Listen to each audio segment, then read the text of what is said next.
This video will contain spoilers for Jujutsu Kaisen chapters 106, 107, 108, 109, and what remains of chapter 102, and Season 2, Episode 14, otherwise known as Episode 38.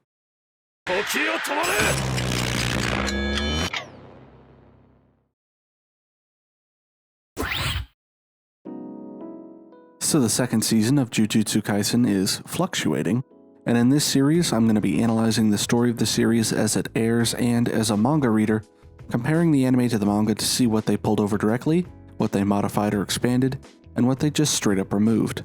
So let's begin with the 14th episode of Season 2 of Jujutsu Kaisen.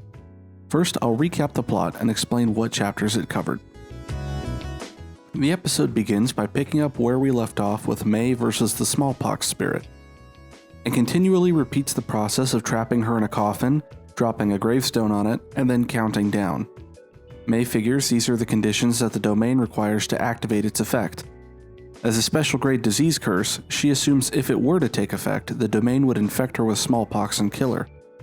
Breaking out again, she also notes that the gravestone is quite annoying and taking too many hits from it would wear her down, putting her in a condition she wouldn't want to face Getonte in. She assumes the spirit instinctually targets whoever has the most cursed energy in the domain, can only target one person at a time, and also notes a single crow managed to make it inside the domain. She directs Wee Wee to up his cursed energy output while she suppresses her own, to ensure he is targeted instead of her. After being trapped in the coffin to obscure what he's doing, he uses Simple Domain to counter the effect of the gravestone being dropped and halt the smallpox deity's casting sequence. Mei explains that she brings him along to counter domains so she won't be indebted to anyone, because apparently owing a debt to your younger sibling is impossible. Finally, Mei sends a crow straight through the smallpox deity. She explains that making a binding vow where what you put at stake is your life is the fastest way to empower yourself as a sorcerer, and so she devised an attack known as Bird Strike. She commands a crow to make a binding vow, trading its life for the ability to uncap its cursed energy output, and makes it suicide bomb the enemy. She notes that the only person who's ever survived Bird Strike is Gojo. Summoning a multitude of crows down the subway tunnel, she prepares for her showdown with Getonte as the smallpox deity is exorcised and its domain dissolves. Summoning some kind of snake/dragon type cursed spirit, Getonte confronts her, remarking that she's not too bad for a modern sorcerer. We cut away to the Inokashira line, Shibuya Station Avenue Gate, at 10:20 p.m., 10 minutes after Yuji entered Shibuya Station, and probably around the time he got. Nanami is met up with Maki and her uncle, and verifies that Gojo has been sealed. Just as Nanami is getting a feel for the tension between the two family members and the older man's propensity for booze, they stumble across Dagon, the cute little squid disaster curse. Before Nanami and Maki can even attempt to attack it, Naobito already has it in his technique, admonishing the two for being so slow. He appears to have it in some kind of frame and then punches it out, which really seems to do a lot of damage. Maki and Nanami are confused by Naobito's technique, even though I feel like Maki should at least know what it is, even if she's never seen it before. In reaction to Naobito's strike, Dagon vomits up a bunch of bastard skellies of all the people he's eaten. Suddenly, Dagon speaks his first words, saying the names of his fellow disaster curses. When he gets to Hanami, he takes on an angry tone, indignant at Hanami's death. This sparks his evolution, as he escapes his cute squid form like a snake shedding its skin, and floats in the air with a decidedly more Lovecraftian design. Naobito remarks upon the fact that he was only a cursed womb, one that has now achieved its true form.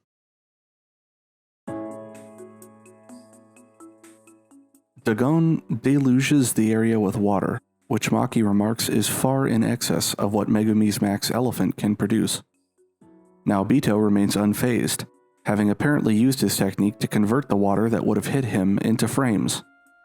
He addresses Dagon as Cursed Spirit, and asks if he knows how many frames are in 1 second of animation. Assuming he's talking about anime, it's about 24. Dagon corrects him, offering up the names of himself and his other disaster curses, but Naobito just continues his old man yelling at clouds rant about kids these days always wanting their 4K this and 60 FPS that.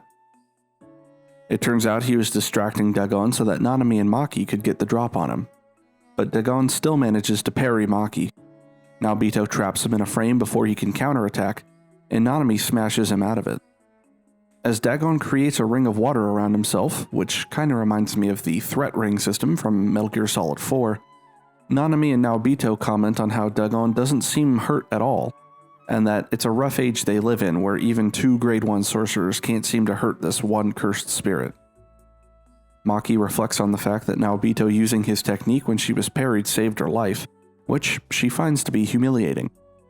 Assessing the situation, Naobito leads the other 3 in a high-speed attack, with the strategy being to blitz Dagon before he can do anything. Dagon flees to the air, but Naobito again is a step ahead of him in terms of speed. As he kicks the spirit into the floor and pummels it at high speed, Dagon feels as though he can't use his techniques, and thinks Naobito might be even faster than Jogo. Nonetheless, suddenly a symbol appears on his stomach, and Dagon performs his domain expansion, pulling the sorcerers into an eerily peaceful beachscape, the same one we saw Getont and the crew hanging out in Season 1.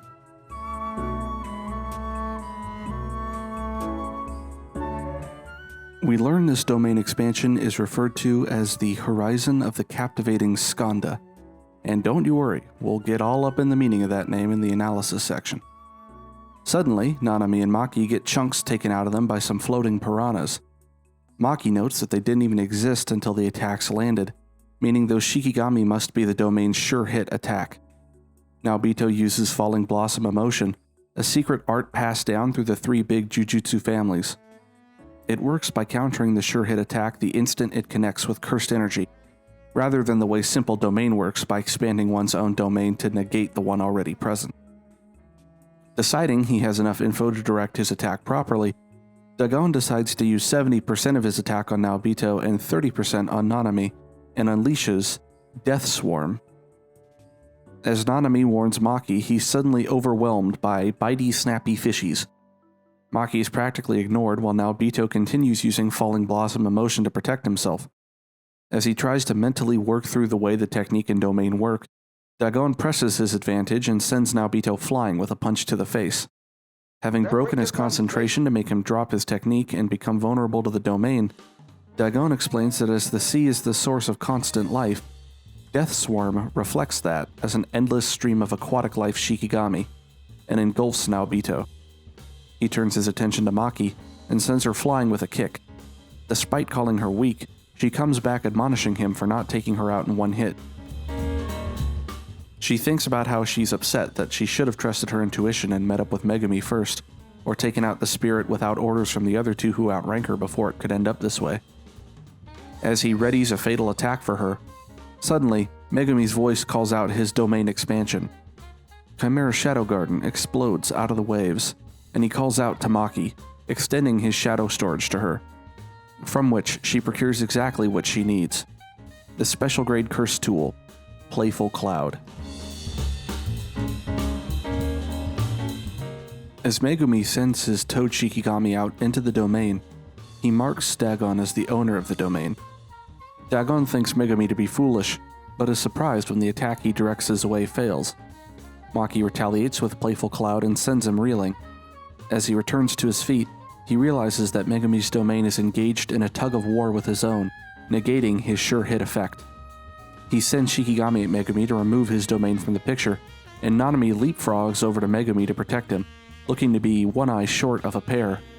Nanami inquires as to Ino and Yuji, and Megumi explains. He tells him he'll protect him and to focus on keeping his domain open.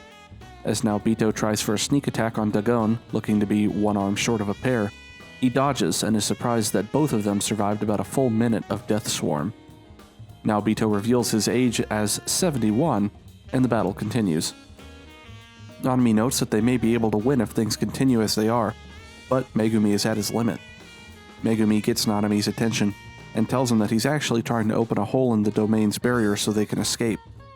As Dagon isn't Gojo, he probably can't manage more than 1 domain expansion a day, meaning if they can escape his domain, they can win. The hole is right below him, and when Nanami asks if he plans to stay behind, he tells Nanami that he doesn't plan on throwing his life away, even if he's going to risk it. Nanami gets the attention of the sorcerer's Zenin, using a bit of a roundabout command to communicate to them to regroup on Megumi's position, since they're fighting an opponent capable of understanding language. Taking a second for the plan to click, Dagon realizes their goal and pursues.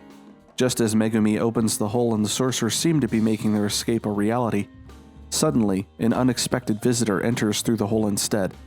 Megumi doesn't realize it, but he witnesses his father Toji enter the domain, and the episode ends. With recap out of the way, let's go over the basic points of the plot. 1. Mei wraps up her fight with the smallpox spirit, securing herself a dubski, and progresses to the next stage to face Getont. 2. Nanami meets up with the Zenins, and they encounter Dagon. 3. Dagon evolves like a Pokemon into his true Squidbilly/Davy Jones form, and traps them in his domain. 4. The domain heavily wounds Nanami and Naobito, but Megumi arrives as backup. 5.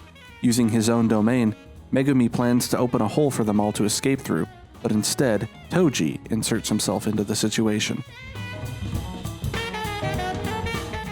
Now let's get into some analysis. Let's talk about Dagon. So, as his general Cthulhu-esque look and water-oriented powers may have clued you in, Dagon is the disaster curse born from mankind's fear of water in the ocean.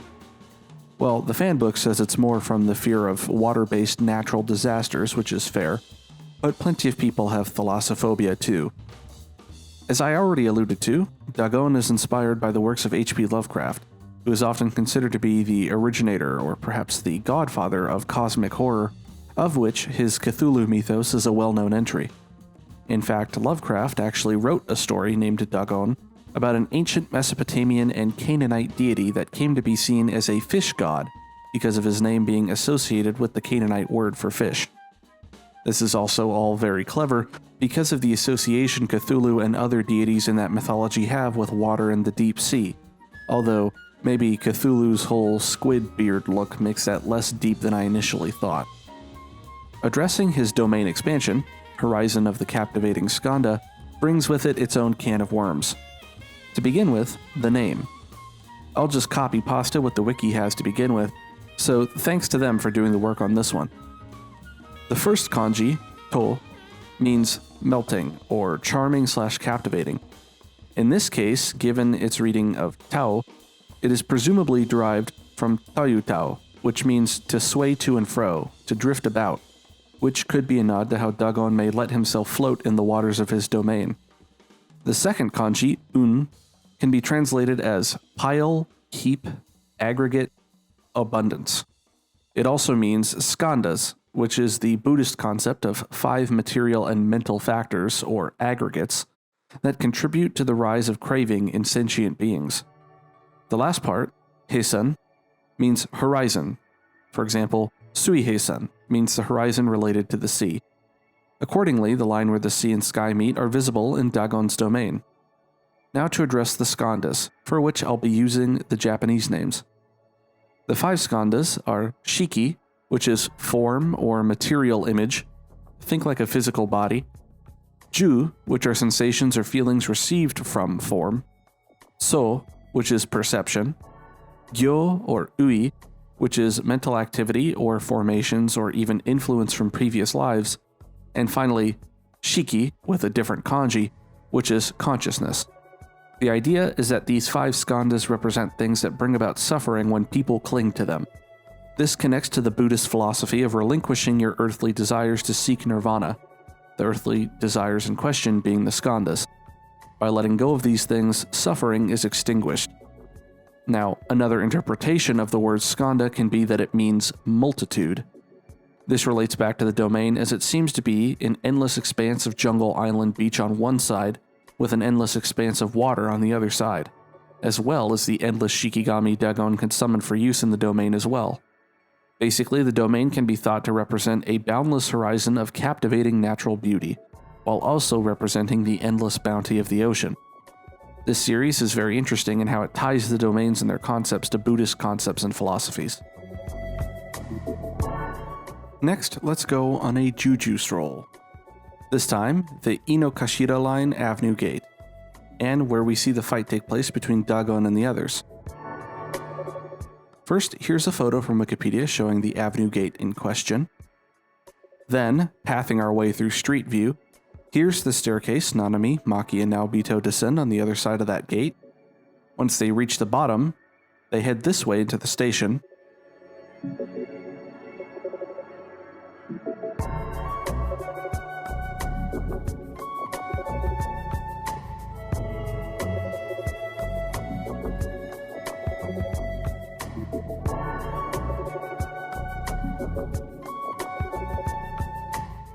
In this area here with the big art piece and this distinctive square style arch is where the four of them fight. Finally, let's go over the bonus pages from the manga. After chapter 106, we get a 2-pager, since this chapter is the last of a volume, recounting Akutami's story of attending Jump Festa 2020, which was held December 21st to 22nd, 2019. I'll leave these up for longer than usual so you can read them yourself.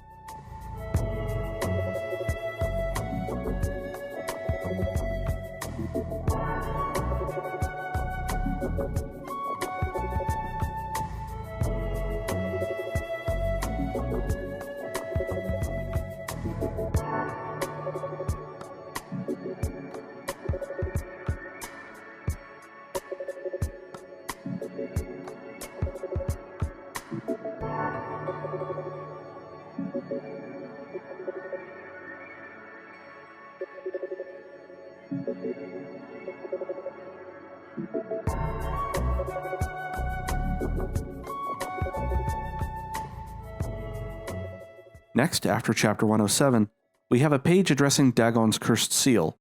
He attempted to complete it with his hands. Domain expansions often are cast using mudras, or hand signs meant for nonverbal communication, of different bodhisattvas, who are people who could achieve nirvana but delay doing so out of compassion for others, and use their life to help them achieve nirvana as well, at least in Mahayana Buddhism.